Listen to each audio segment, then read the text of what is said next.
what I'd like to talk about today is a few things that I've been thinking about for the past year or so. And broadly speaking, my talk is going to touch upon three main topics: quantum tomography, statistical inference, and model selection. And if there's one thing that you take away from my talk, I want it to be the following. Model selection in quantum tomography is hard because of boundaries. And I'll explain what that means for the duration of the talk. So let's get started. I'm interested in tomography, the characterization of quantum systems. A couple weeks ago, we heard Matthew Curry talk about some quantum dots that are being manufactured at SAND. My research interests ask the question, what are the quantum states that this device produces? What are the quantum process matrices that describe it? What are the quantum gate sets that it's using and performing? And this question is of interest to other groups as well. For instance, Google has been working with superconducting circuits. Up at NIST, they've been working with ion traps. We want to take these various architectures or platforms and use them to build a small-scale quantum information processor that we hope we could then scale up to a full-fledged quantum computer. Now, characterizing something means that you're estimating or inferring something about it. And this is where my research lives, in characterization. So as I see things, tomography is fundamentally a statistical inference problem. And let me explain to you what I mean by that. So when we do an experiment, we get some data. And we want to process that data in a certain way. We want to use that data to estimate a quantum state or a quantum process matrix. In order to do that, we have to run it through an estimator. That is, something that performs an active inference based on that data. And what do we get out of that estimator? Well, appropriately enough, estimates. In quantum information, there are two key sort of caveats that I want to make explicit right up front. The first is that the measurement data that we have can be described using a positive operator value measure, or POVM. That is, it is a set of positive operators, E sub j, that correspond to the particular measurement outcomes that we see. So when I talk about measurement, you should think POVM. The second is that in statistics, they put hats on things to mean estimates of them. In quantum information, we put hats on things to mean operators. Please do not get confused. This means an estimate of the density matrix. It does not mean the density matrix operator. Now, as I said, my work focuses on estimators. I want to understand what makes an estimator good. What are the properties that it has? What can it do for us in processing this data? The best estimator that one could construct is one that's very accurate. Now, in quantum information, we have many different measures of accuracy. We've got quantum fidelity, the trace distance, the relative entropy, the Hilbert-Schmidt distance. All of these are motivated by particular operational contexts, and all of them quantify sameness or distinguishability. Now, when I talk about accuracy, I want to abstract a little bit away from a particular measure of accuracy and just talk about what it means to be accurate in general. Intuitively, accuracy means we are close. And really, the miracle of statistics, if you will, is the fact that what I want to be able to do is hand Matthew an estimator with the guarantee that any data that he processes with that estimator will give an estimate that is close to the true state that's generating that data, even though I don't know what that true state is. That's what I mean when I say that we seek high accuracy relative to an unknown truth. Now, the problem with this pursuit is the fact that data is fundamentally noisy. And so in order to address that, we would have to consider the idea of an ideal estimator. It's like the best estimator in the sense that it is very accurate, but it also would not fit noise in the data. So to illustrate what I mean by that, consider the following. I have here in light blue/green a quadratic curve from which I sampled some points and put Gaussian noise on them. I then constructed three different estimators to model this data. The first is connect all the dots. As you can see, that very obviously is horribly inaccurate, and it also fits all the noise in the data. It's completely useless. What about this estimator, the draw a line? Well, it doesn't fit as much noise, but it's also not terribly accurate. The kind of estimator that I would want to construct is one like this quadratic fit. It's pretty accurate, and it doesn't fit most of the noise. Unfortunately, though, we're never going to be able to avoid fitting that noise because all we have is data. We don't know what the truth is. This raises the question, how is it that we're going to satisfy the dual demands of being accurate and fitting well. This is the provenance of what is called statistical model selection. Diagrammatically, again, we have an unknown truth which we use to get data, and then from that data, we build various models for it. And what model selection is going to allow us to do is it's going to allow us to find that best model, the one that is the most accurate, and we're also going to be able to fit the parameters within that model to use that model to predict the future. Now, the thing about model selection is that people... If you do the thing quadratic, clearly you do the thing in the middle. But the model selection is figuring out that it's quadratic. It is. You're right. It is the technique that tells you that using a quadratic is preferable to fitting a line or fitting an nth order column. That's what it's going to do. Now, people already use model selection in quantum information, and the focus of my research has been asking the question, are they justified in doing so? So we introduced maximum likelihood estimation to tomography in the mid-90s, and then we realized that there were a few problems, like boundaries of quantum state space, that screw up the naive interpretation of how to do MLE correctly. Similarly, we have only begun to introduce model selection into quantum information within the past 2 or 3 years. And my work has been focused on asking the question, should we be just blithely importing model selection directly into quantum information, or are there caveats, just like there were caveats with maximum likelihood? What I'm here to tell you today is that model selection techniques currently used in quantum tomography specifically may have some problems. The kinds of techniques I'm thinking about are log likelihood ratios or Kaike's AIC. And if you don't know what those mean, that's totally fine. We're going to get to them later in the talk. So what I'd like to do now is I'd like to show you how quantum information and statistical inference are very naturally compatible with one another. How we can use statistical inference to solve some problems in quantum information. In order to do so, I need to set up a little bit of terminology. So the first word that we need to define is one I've been using a lot, a model. Statistically speaking, a model is a parameterized family of probability distributions. In quantum information, we would say a model is a set of density matrices. So every time I write MapCal-M, you should think set of density matrices. Maybe it's finite, maybe it's infinite, maybe it's uncountably infinite. Anytime you have a set of density matrices, we have a model. So a natural model that we all like to use in quantum information is the state that I'm operating on is somewhere on the block sphere. A hypothesis is a particular point within that model. That is, it is a complete specification of all the parameters in that model. So the statement, that my state is this particular pure state, is a hypothesis. Now, how do we get probabilities out of these things? Well, thankfully, Born already worked on that problem and told us the answer. Remember those POVMs that I talked about earlier? Well, according to the Born rule, the probability of obtaining a measurement outcome is given by taking the trace of the state that you're measuring times the effect that corresponds to that measurement outcome.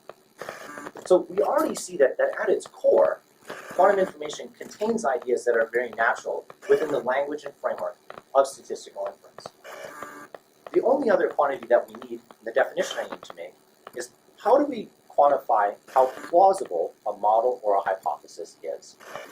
Now, thankfully, the statistician Fisher thought about this in the 1920s, and he told us the right thing to do is to calculate something called the likelihood. And what the likelihood does is it answers the question, what is the probability my model or hypothesis assigns to data I just saw? So for hypotheses, this is pretty straightforward. Remember, a hypothesis is a particular probability distribution. So we just calculate the probability of the data given that hypothesis. Now for models, things are a little bit trickier because models are sets of density matrices, aka sets of hypotheses. And so therefore, we say that the plausibility of a model is equal to the most plausible hypothesis it contains. That is, we're going to maximize overall hypotheses contained within the model. So we have models, hypotheses, likelihoods to quantify plausibility. Crucially, we can use likelihoods to compare models and hypotheses and to choose between them, as well as estimate parameters within those models. So I'm going to take 4 slides now to show you how there are problems in quantum information for which we can use likelihoods and likelihood ratio tests to make accurate decisions. Yes, Carl? Up until this point, really, you just declared that you were going to call that quantity the likelihood, which is an abbreviation. Yes. And then you kind of mucked around, and certainly you were maximizing that quantity without any operational significance for that. So, and apparently that's what you believe. That is what I believe, and Robin gave me a really great example the other day that I'm going to punch up for this. So, you get a more operational idea of what it means. Well, essentially what we're doing is we have all of these disjoint hypotheses. And intuitively, when we take an OR of hypotheses, the most plausible value for the OR is equivalent to the most plausible statement that it contains. That is, the likelihood of the model, Travis will finish his talk, or the building will fall down, is just equal to the likelihood of Travis will finish his talk, because the likelihood of the building falling down is essentially zero. But you appear to be saying that to maximize that particular likely hypothesis, because guess what? You used the word good. Yes. Designate that quantity. I think most technically we should just say it is the hypothesis that has the maximum likelihood. So do you have to assume something about the noise, the statistical noise? For example, we believe that random noise is the opposite of some people believe. So do you have to Well, right, so that would actually go into the hypothesis for the model, right? Because hypotheses or models are probability distributions. And so, for instance, with linear regression, you have the model or the hypothesis is, the line plus Gaussian noise. And admittedly, you could put other types of noise on top of that, and you would need to be explicit about doing so. So, 4 problems in quantum information that connect to statistical inference. Number 1, state discrimination is an instance of what is called simple hypothesis testing. Given the promise that someone has prepared one of 2 states, rho or sigma, your job is to answer the question, which state is it? How do we do so? Well, we take some data. We perform some particular measurements, and we use that data to compute the likelihood of rho and the likelihood of sigma. And we have a decision rule that says, choose the state that has the highest likelihood. Now, in the rest of the talk, I'm going to focus on a particular statistic that we could compute that's going to be very useful. So I want to focus on it now and show you how it provides a decision rule for these kinds of problems. This quantity lambda is called the log likelihood ratio statistic. Breaking that down, there is a ratio of likelihoods and there's a logarithm, hence the name. The decision rule that lambda provides us is the following. You will report the state is sigma if and only if lambda is positive, and you will report rho if and only if lambda is negative. So once we take the data and compute the statistic, we have that decision rule. Another kind of hypothesis testing problem that we encounter is actually entanglement verification. That is, your job is to decide whether or not the state that you're given is separable or entangled. Are there only classical correlations, or do non-classical correlations exist as well? Now, admittedly, composite hypotheses look a lot like models, right? They're both sets. But the difference is that in hypothesis testing, we only want to say, is it here or is it here? We're not going to fit those parameters within this composite hypothesis. Yes? That is a very, very excellent question. I believe the most right thing to do would actually be just look at verifying. Or phrase another way, like in state discrimination, there is the unambiguous state discrimination problem where you can say, I don't know. And so you could actually generalize this problem to say, I don't know as well. That would be fine. Now, you're right. The decision rule here is, we're kind of specifically saying if lambda is 0, choose h sub b. Technically, to be most correct, it should be choose h sub b if and only if lambda is positive, choose h sub a if and only if lambda is negative. If lambda is 0, you should just say, I don't know, because that means that the data has not told you anything that would justify deciding between them. The third problem is state tomography itself. It's an instance of what's called model fitting. That is, we have a model, the state is a qubit, and we took some data, and now we want to ask, what are the best parameter values to use within that model? Again, choose the highest likelihood. This gives rise to an estimation routine that is called, appropriately enough, maximum likelihood estimation. It's what we love, it's what we use all the time. Now, none of these 3 problems have had the word model selection contained within them, and yet it's in the title of my talk. So what gives? the last problem I want to think about is z-diagonal state versus not. Suppose someone promises you that they prepared a qubit that is either diagonal in the z basis or not. It lies on the green line or is somewhere in the block sphere. And your job is to decide which of these models is correct and also report the maximum likelihood state. Okay? We'd say, well, Travis, you've been saying choose the highest likelihood the whole time. It doesn't work for this problem for the following reason. The likelihood of the model M sub B has to be at least as high as that of M sub A, because M sub B is contained within it. Which means that if you were to just blithely apply the decision rule we've been using based on the log likelihood ratio statistic, well, the statistic is always positive, so you would always choose M sub B, even when the true state was in fact diagonal in the z basis. Because the log likelihood ratio statistic is never negative, when comparing nested models, you cannot just blithely apply this decision rule. I want you to bookmark that point, because we're going to come back to it a little bit later and show you how to do nested model selection correctly using this statistic. In the meantime, what I want to talk about is, yes?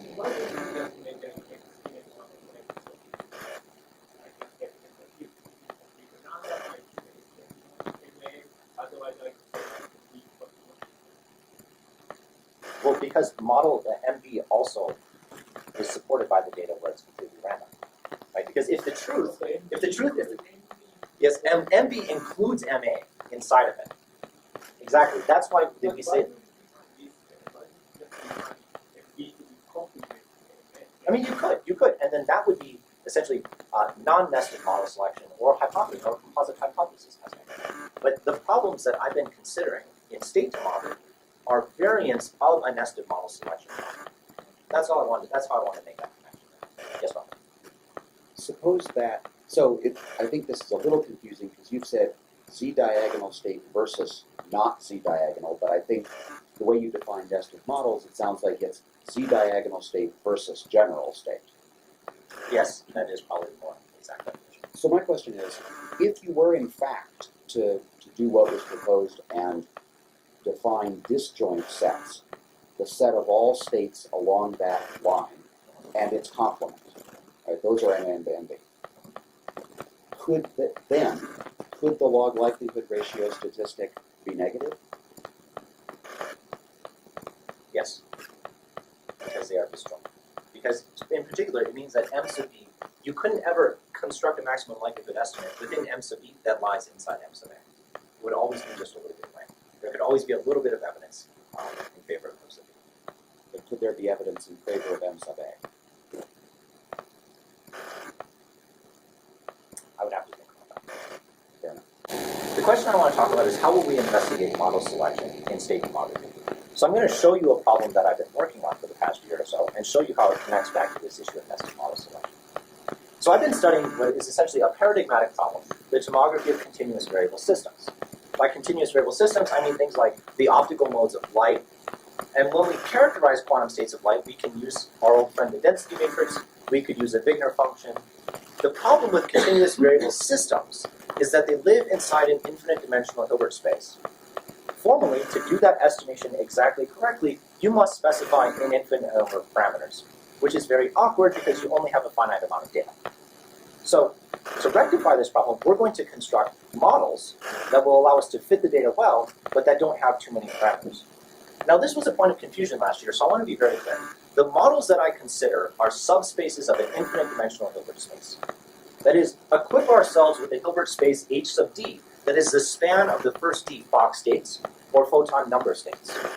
Once you have that Hilbert space, construct the set of all matrices that are bounded on that Hilbert space that are trace 1 and are non-negative, i.e. the set of all density matrices with Hilbert space dimension P. These are the particular models that I'm going to study and investigate. We can picture them in optical phase space as a set of concentric circles that are just expanding away from the origin. These models are very natural if you assume that the true state that you are have access to has relatively low energy. Equivalently, you're assuming that the Wigner function representation of that state has relatively little structure because the amount of energy in the state corresponds to the amount of structure. Now, admittedly, you could construct other models that are based on, say, rank. I don't want to touch those models in this talk. I will come back to it at the end of the talk, and if you have questions, we can discuss that offline. Now, immediately, you would realize that the models are actually nested within one another, which means that if you wanted to decide between the Hilbert space dimension is D and the Hilbert space dimension is D plus 1, and you wanted to use likelihoods, because that's what I said we should use, you have to tackle nested model selection. So we bookmarked how to do nested model selection using the log likelihood ratio statistic. What I'd like to do is come back to that now and show you how we can apply it within this problem. And in particular, what we need to do is rethink the use of the log likelihood ratio statistic based on what I call its null expected value. To motivate this, consider two cases. The first is that the truth, as represented by this gold star, lies outside the smaller model. What one can show is that the expected value of the statistic will grow with the amount of data. Intuitively, the statistic is providing more and more evidence that you should reject that smaller model. What happens if the truth is inside the smaller model? This is what we call the null case. It's the case where both models are equally valid. In that case, what happens is that the expected value asymptotes to some finite value. Now, I haven't explained why. We'll get to why, but take it on faith that it does do this. With this behavior in the null case, you immediately arrive at the notion of having a threshold that would allow you to decide when to reject the smaller model. That is, you would set a line, and you would say, okay, given the amount of data I have, does my statistic fall above or below that line? And what that threshold is going to do is it's going to allow you to decide, do I reject the smaller model or not? The reason why this threshold works is that if the smaller model should be rejected, you just need to take enough data, and eventually the statistic will pass that threshold. Now, writing this out explicitly, we're going to decide between these two models and choose the larger model if and only if lambda is higher than its threshold value. Which side of the line is it on? Do I reject the smaller model or not? Now, I've said that we're supposed to take it on faith that this convergence happens. Let's ever so briefly see why. Asymptotic convergence of the log likelihood ratio statistic is a consequence of something called the Wilks Theorem. So, in 1938, Samuel Wilks wrote what I find to be an utterly incomprehensible paper in which he derives the distribution of the statistic. We're not going to go through that proof here because I don't want to. What I do want to point out is three things. The first is that the Wilks Theorem assumes a Gaussian distribution of estimates. That is, when you're making these estimates row hat, and you do that over many independent data sets, the resulting set of estimates needs to be Gaussian distributed around the true state. The second thing is that a consequence of the Wilks Theorem, or one way of looking at a consequence of the Wilks Theorem, is that every fluctuating parameter in your model needs to contribute 1 unit to the log likelihood ratio statistic. So it's going to establish a conversion factor between parameters and log likelihood ratio statistic. Now, for those of us who do statistics a lot, Wilks shows that lambda is a chi-square distributed random variable where the number of degrees of freedom is related to the difference in the number of parameters of models. As physicists, we're going to ignore that.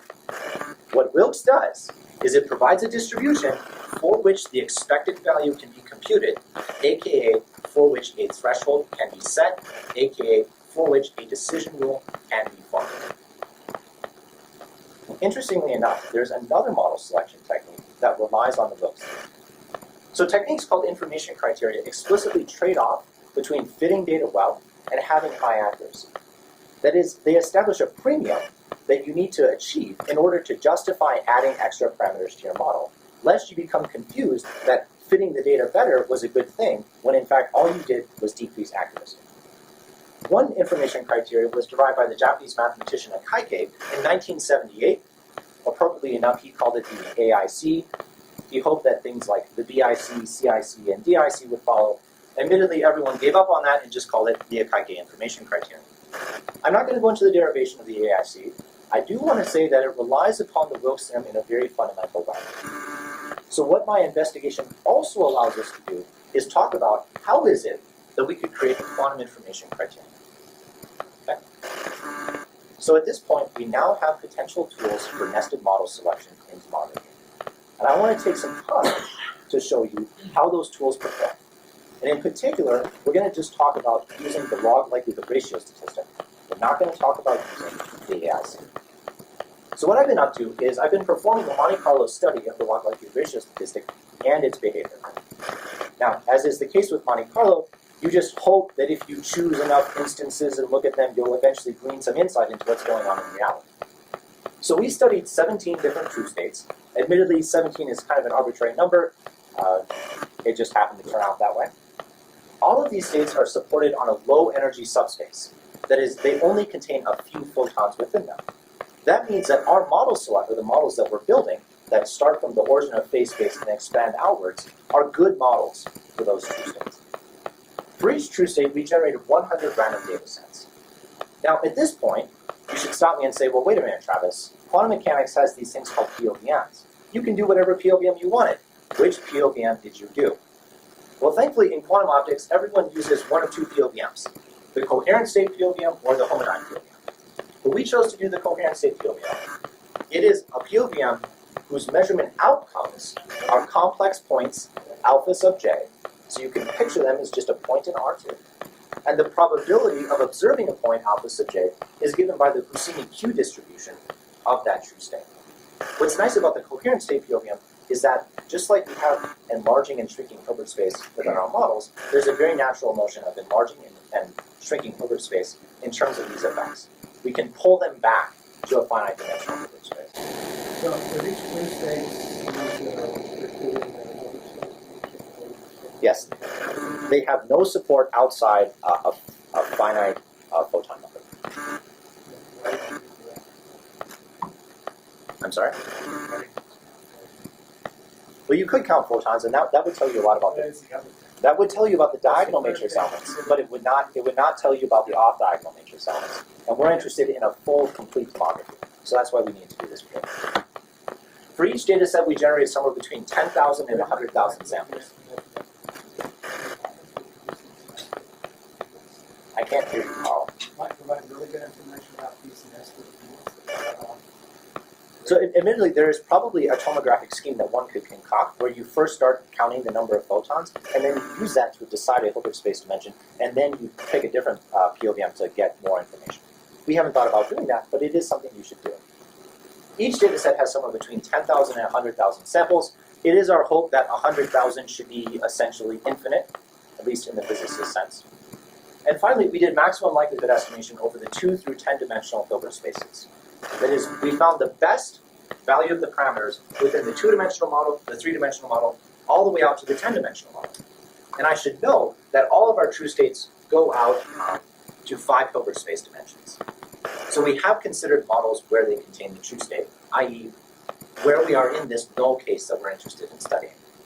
So, lots of stuff, lots of supercomputer time, way more supercomputer time than I thought. Sorry, polar bears. The results of this month. What kind of states are you doing? Sure, so we consider things like the vacuum state, the 1-photon state, the 2-photon state, the maximum mixed state in 2 dimensions, maximum mixed state in 4 dimensions.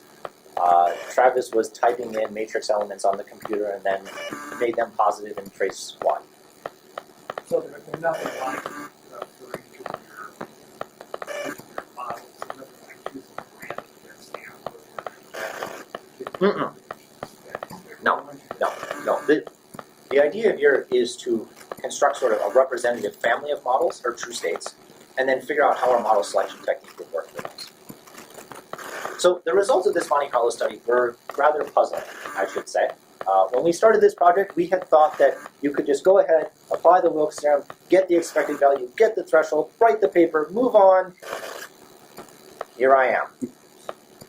So I checked 4 predictions of the Wilks Theorem regarding the behavior of the log likelihood ratio statistic, and only one of them matched. So Wilks writes the paper, has 4 main predictions. Asymptotic convergence of the statistic in the null case. Check. The particular expected value it converges to. No. The distribution should be independent of the true state. No. The distribution depends strongly on the reconstruction dimension. No. These results provide significant evidence that the Wilks Theorem is an invalid tool in quantum state tomography of continuous variable systems, and that in order to do that kind of tomography correctly, we need to provide a replacement. So I'd like to walk you through each of these results and show you a little bit about what I mean by they are puzzling. Before you go through that, Yes. Absolutely. The reason you chose to have state motions, that's is that the real reason?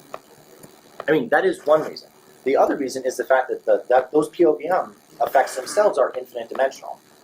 And so therefore there's a natural notion of restricting them to a finite dimensional Hilbert space. That is, they essentially kind of line up with the notion we have of enlarging and shrinking Hilbert space in terms of our models.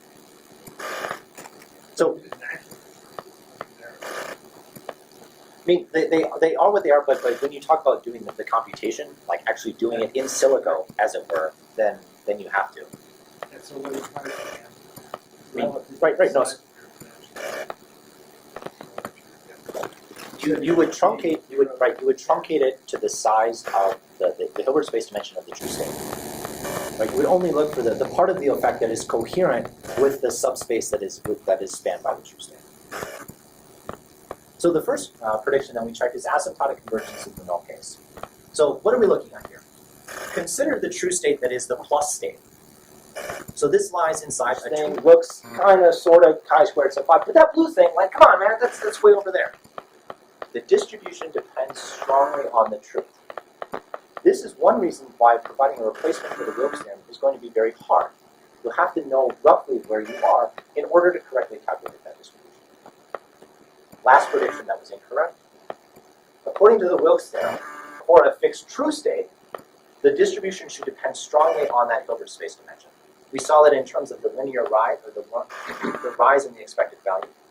So if we had the true state as the vacuum state, and we compare d equals 2 to d equals 3, that should be chi-squared sub 5. The blue histogram should follow the blue line. It does not. If you compare d equals 5 to d equals 6, it should be chi-squared sub 11. The orange histogram should follow the orange line. They don't. What we cannot say, though, is that the distribution is independent of Hilbert space dimension. These two histograms are slightly different enough that you can't make that statement. And it means that any replacement for the Wilks theorem is also going to have to respect that fact. So, at this point, you might raise a valid objection.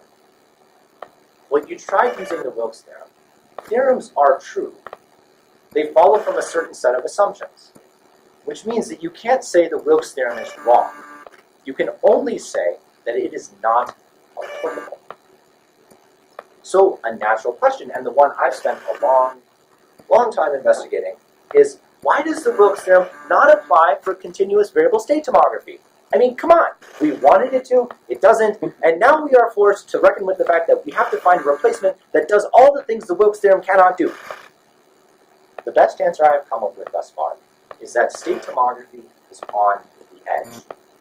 And this was something that we had not appreciated earlier on in our work, and it is becoming abundantly clear that boundaries are a very important thing in state tomography. So let me show you why. So perhaps there's something about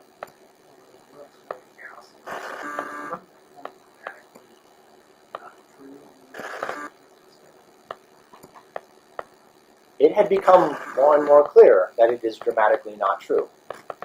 Now, in particular, what I mean by that is that in order to get that Gaussian distribution of estimates, what you usually do is send the number of data points to infinity, and then you can invoke like asymptotic convergence of MLEs and central limit theorems and things like that. And that's the regime that Wilks immediately goes to. But it was not obvious a priori that that assumption would break down in as dramatic a fashion as it did in state tomography. And it's because of these boundaries that I'm going to explain. So the first edge is what we call the positivity constraint. And this shows up quite a bit in quantum information. So let me explain what that means. Suppose that you have a true state that is a qubit and that it's relatively pure. And suppose you perform a whole bunch of measurements and get a whole bunch of independent data sets. And with each data set, you form an unconstrained estimator.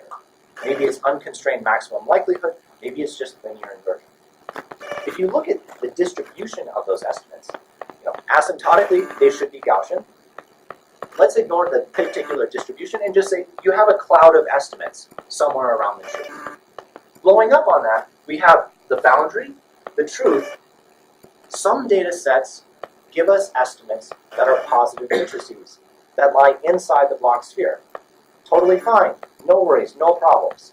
But sometimes there are some data sets that cause us to form an unconstrained estimator that lies outside the block sphere, aka we predict negative probabilities for things. This is very, very, very bad. We want our estimates to represent valid quantum states, so what do? We impose positivity. What does that do? It pushes all of the non-positive estimates onto the surface of the block sphere. What positivity does is it piles up estimates at that boundary. And there are two consequences of that, which are important in explaining why the Wilks theorem does not apply. The first is that it means fluctuations which are normal to that boundary have to be diminished. By which I mean, there's a certain amount of fluctuation just by finite sampling effects. And you would put, your distribution like that, and there would be some natural characteristic distance over which they would fluctuate. Now you can fluctuate along the boundary because you don't violate positivity. But if you fluctuate outside, you're not positive and you have to come back. That's what I mean by saying the fluctuations are diminished. They're not as large as the unconstrained estimator would lead you to believe. The second is that the resulting estimator is necessarily biased. By which I mean, if you compute the expected value of the estimator, it's not going to be the truth. It should be somewhere inside. Because of the biasness of the estimator, that actually means that the Wilks theorem just totally goes out the window in a way that we can make very clear later. Now this edge is pretty obvious. I mean, all of us who do tomography necessarily think about the positivity constraint. The other edge that I hadn't appreciated was the fact that the models I used nest on the boundary of one another. Now, I can't draw this in the full quantum state space, so we're going to use a classical analog to explain what I mean. So suppose we have a two-dimensional estimate. Did you think it was better when you had the next day? You did one, you showed some data, 0, 0. And right, And it did better. It was closer. yes. And this edge actually explains why that's the case. So suppose you have a two-dimensional estimate and then a three-dimensional estimate, and let's ignore the off-diagonal matrix elements and look at the diagonal ones only. Within that two-dimensional estimate, these two matrix elements must sum to 1. Therefore, they can be seen as a classical point, right? P, 1 minus P. The diagonal matrix elements of the three-dimensional estimate form a classical three-sided die, P, T, 1 minus P plus T. It's this triangle. Now, if you think about it, you can take a classical three-sided die and turn it into a classical point by sending the probability for one of the faces to 0. Similarly, you can recover the qubit state space from the Q-trig state space, at least as I've drawn it, by sending the rho 2,2 matrix element to 0. That's what I mean when I say that the models nest on the boundary of one another. You can get from one to the other by sending a whole bunch of matrix elements to 0. Now, to address your point, Carl, sure, even when the true state is mixed, you do avoid positivity. You're not going to see the edge, but you will run right into the fact that these models nest on the boundary of one another. And we can see this classically in the following sense. Suppose that my true state is maximally mixed in 2 dimensions, and look at its diagonal matrix elements. Well, maximally mixed in 2 dimensions is right here in the middle of the classical simplex. You can put a lot of fluctuation in your estimators, and they will never exceed the boundaries of that simplex. They essentially won't see that they're there. Wilks should apply in describing the behavior of the statistic here. However, estimate that exact same data using a 3-dimensional estimate, and look at its diagonal matrix elements. You can get quite a bit of fluctuations along the boundary because you won't see it. But that rho 2,2 matrix element, or its diagonal, or the diagonal matrix element in its diagonal basis, you can fluctuate in, but you can't fluctuate out. And this is important. It means that boundaries are unavoidable in state tomography, at least for the models that I'm constructing. In particular, what this means is that the Wilks theorem just cannot be applied, because boundaries introduce constraints. So for instance, suppose that I have a true state, maybe just like a one-dimensional thing, and we're going to mix quantum and statistical nomenclature here. I apologize in advance for the confusion. Suppose you have a true state that's somewhere far away from any kind of boundaries. Invoke asymptotic convergence of MLEs, these things rho hat, put the Gaussian on top, the log likelihood ratio statistic will be a chi-squared sub 1 random variable. Now, put that exact same true state, or or rather I should say, suppose that this true state sits on a boundary. What happens? Again, everything has to pile up. In particular, what this means is that half the time you get a Gaussian distribution of estimates, and half the time you get a spike. The resulting distribution of the log likelihood ratio statistic has to be something like a semi-half chi-squared sort of thing, because half the time you get to have that chi-squared. Boundaries change the distribution of maximum likelihood estimates, which in turn changes the distribution of the log likelihood ratio statistic, which means that obviously then the prediction of the Wilks theorem is going to be wrong, because it predicts a distribution that will not happen. So if you've been tuning out, here's a recap. State tomography is on the edge. So must our model selection be. Now, I have roughly 17 minutes. You would say, oh, you're going to spend the rest of the time talking about a quantum Wilks theorem, aren't you, Travis? That would be really nice. Absolutely, I Carl. really wanted to make that into a real estimate. Just 7 seconds. They were on the edge. Admittedly, I was not channeling my inner Wheeler. Such is the case. Well, Right. I actually suspect that Yoda is based upon Wheeler. Yes, they might in fact be the same. So proving a Wilks theorem, if you will, would be very hard in general, for the following 3 reasons. The first, as we've observed, the distribution of the log likelihood ratio statistic depends upon the true state. The Wilks theorem is powerful precisely because it applies even if you don't have to know the truth in order to use Wilks. Our theorem, you kind of have to know the truth, which then kind of defeats the point of doing tomography, which is annoying. Secondly, we saw that the distribution depends weakly on the Hilbert space dimension. Wilks says it's strong, we see it's weak. How do you kind of model a weak effect? Most important reason, I think, is that quantum state space is a very, very, very, very, very hard thing to reason about. By which I mean, I will use an example that I'm shamelessly stealing from Alvin. In order to construct a block sphere, all you really need to do is take a classical 1 simplex and rotate it in its 2 orthogonal directions. Okay? Just twirl it around, essentially. 1 plus 2 gives you 3. Let's consider the next most complicated quantum state, the Q trig. Well, you have 2 for the diagonal, and then 6 orthogonal directions. You need to take the triangle and then rotate it in directions that we don't experience in real life, which means that you can't draw it, which means that it would be very hard to think about it geometrically, in particular in terms of imposing a Gaussian distribution and then truncating it back. This naturally motivates the question, can we find a replacement for the Wilks theorem which itself respects boundaries? So for the rest of the talk, what I'm going to do is discuss some work in progress. Let's put up the big yellow under construction sign. Let's put on the hard hats and the thinking caps, and let's do some science. Absolutely, Carl. pointed out a problem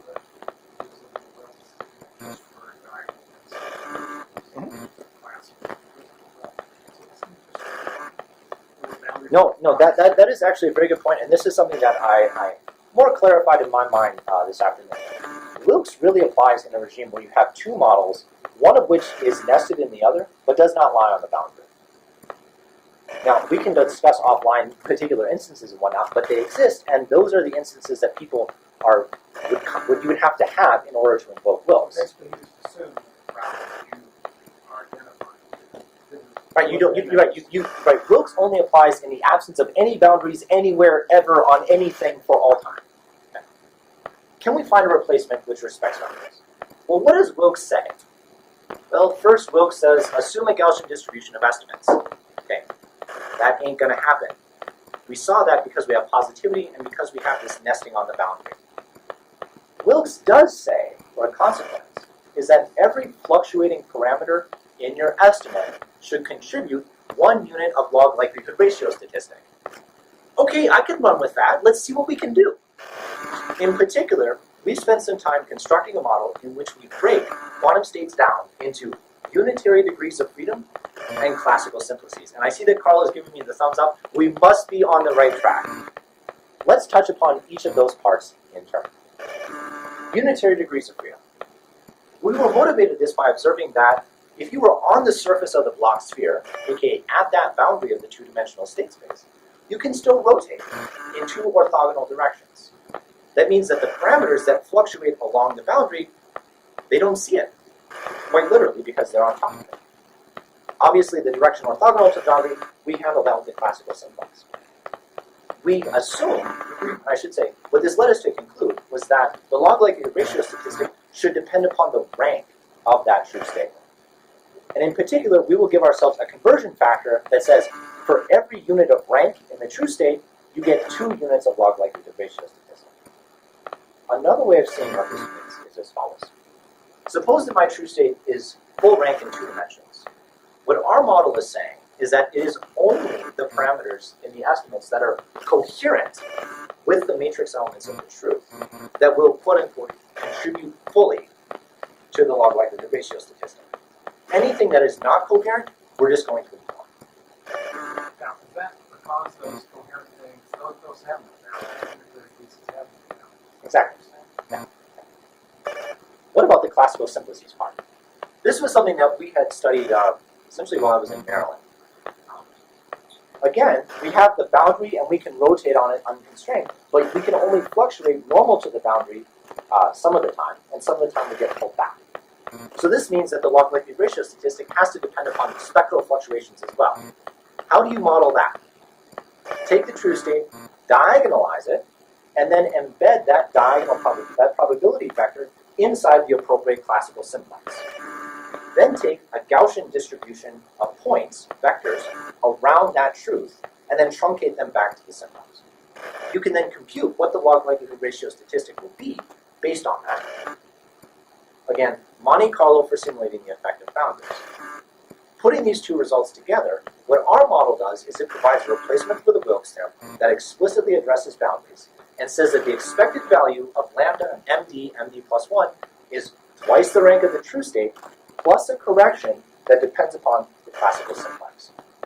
So how well does that replacement work? Well, not terribly well. So what we're plotting here is the numerical averages lambda bar, and on the y-axis we're plotting the predictions of the model. In orange we have the Wilks theorem. It's way too high. We've seen that time and time and time again. The expected value of the Wilks theorem, too high. I'm plotting here a blue-green line that I call the line of equality. It is the line that we all want to get to, where the thing that our model predicts is exactly the thing that we observe in reality. It would be super nice. At the very least, I would settle for small fluctuations around the line of equality. That would also be okay. What do we see? We do not see small fluctuations. We do not see equality. Our model also does not work. It is still too high. It's lower than the Wilks theorem. Construction caps, thinking caps, work in progress. What's going on? Well, we just recently realized that both the Wilks theorem and our model can be seen through the lens of a particular second-order Taylor series expansion. In order to do this expansion, we invoke a helpful trick, which, phrased in words, says that the amount of evidence for or against two models should be the difference of the amount of evidence for or against those two models as compared to some reference model. In particular, lambda md prime depends upon a difference of statistics that relate each model to the truth. And since I am a theoretical statistician, not an experimentalist like Matthew, I get to know what the truth is. I can do a Taylor series expansion. We can motivate this in the following way. Because we're interested in the null case, where the smaller model contains the truth, let's go to a limit where you have enough data that the estimates in the truth are relatively close to one another. And then what we're going to do is we're going to expand essentially this term, and correspondingly that term, as a Taylor series to second order. And what we want to ask is the Taylor expansion a good predictor of the log likelihood ratio statistic? I mean, almost by definition, it has to be, since it's derived from the thing itself. It will also allow us to make connections back to the Wilks theorem. So we have to do some math. Yes?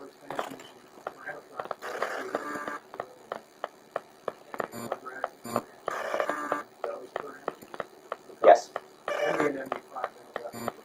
Exactly. So we do the Taylor series.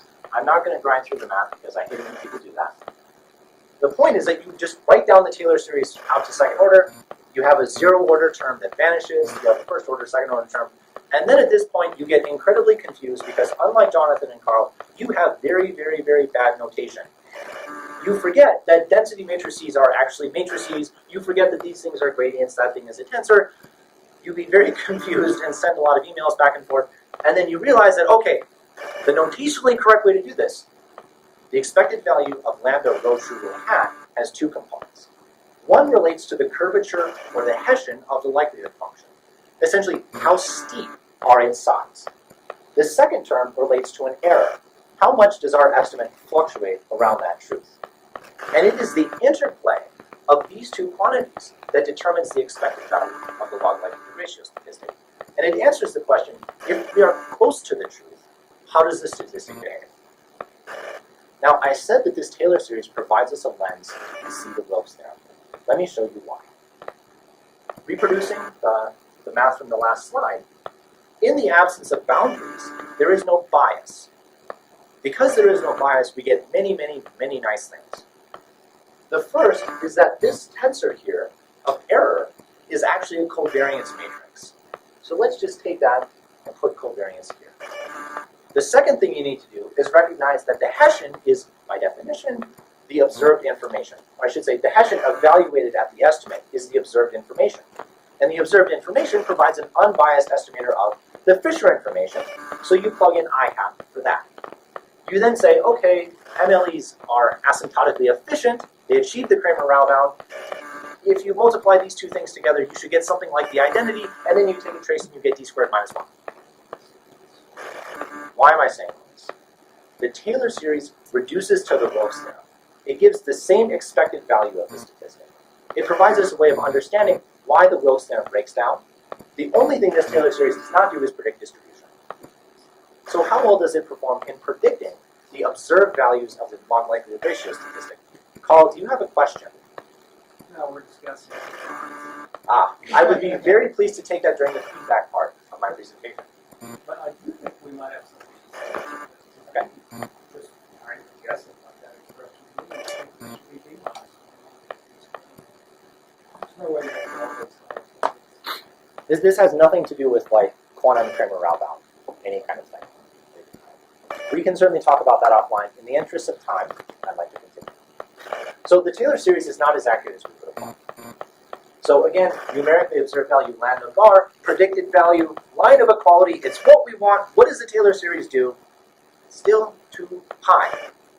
Now, this is incredibly awkward because the Taylor series should be almost as close to just computing the thing itself as anything you could do, which means there's probably a mistake. There are two things that we think could be happening. One is that we haven't actually achieved asymptote. N equals 100,000 is actually not infinity. The other reason is one I always invoke whenever I encounter any errors in anything in my research. It's that there's probably a mistake in the code somewhere. We shall hopefully fix that, but thankfully we use version control, so therefore it's easy. Under construction, hot off the presses as of yesterday. This is supposed to be the legend. I'm sorry? Right, no, this is the legend here. Yes. So Taylor series is the pink dots, equality is the game. Yeah, it's not. It's supposed to be representative of what, right? Yeah. Yeah. Goes down below your equality. Oh, that's actually that is a very good question. I will think about that and get back to you. What was the point of doing all that math? I mean, we don't like it when people do that in talks. So let me take one slide to put it all in context. What we're going to do is we're going to do all that math to have a way to do nested model selection in quantum tomography. Essentially, if you take nothing away from my talk besides the first thing, model selection is hard. Models have boundaries, which means that you can't use the Wilks theorem because it always sets the threshold too high. You might be using too small a model, but you don't know it. We tried to invent a replacement that depends upon unitary degrees of freedom and a classical simplex, and that's still too high. We then did a Taylor series because that's as close to reality as anything that you could possibly do, and it seems kind of wrong. We hope that by fixing the Taylor series, we can then determine when our model will work. That is, we should be able to use it to diagnose when this replacement makes sense, because we'll know, we'll be able to do it. It allows us to devise a quantum replacement for the Wilks theorem. So, with the remaining slides, we're going to wrap up, put the whole thing in context, and then I'll take questions. Yes, Andy? So you want me to take the unitary degree of freedom and the simplex? was every single point still too high also? Was there one dot below? No, some of them were low. Yeah, but what you would, at the very least, what you would want is that it's unbiased, so that way some are high and some are equally low, and we don't see that. It's clearly biased. It just stuck out to me that the other two wasn't one low. The Taylors, I need to think about it. So what is next? What does the future of my research look like? Well, thankfully, it is not for want of ideas. The first thing that we need to do is we need to use these results to create an estimator of the expected value of the log likelihood ratio statistic, because that will feed into creating a threshold. That will then feed into a decision. I mentioned that the AIC relies upon the Wilks Theorem in its derivation. We hope that our work will allow us to create a quantum information criterion that respects these boundaries and addresses a lot of these problems. I mentioned earlier that you could construct other models, say models that are based on rank, the set of all rank 1 states, rank 2 states, etc., etc. Finding low rank approximations to your data is called compressed sensing. So we'd like to understand how compressed sensing and model selection can be seen as related problems.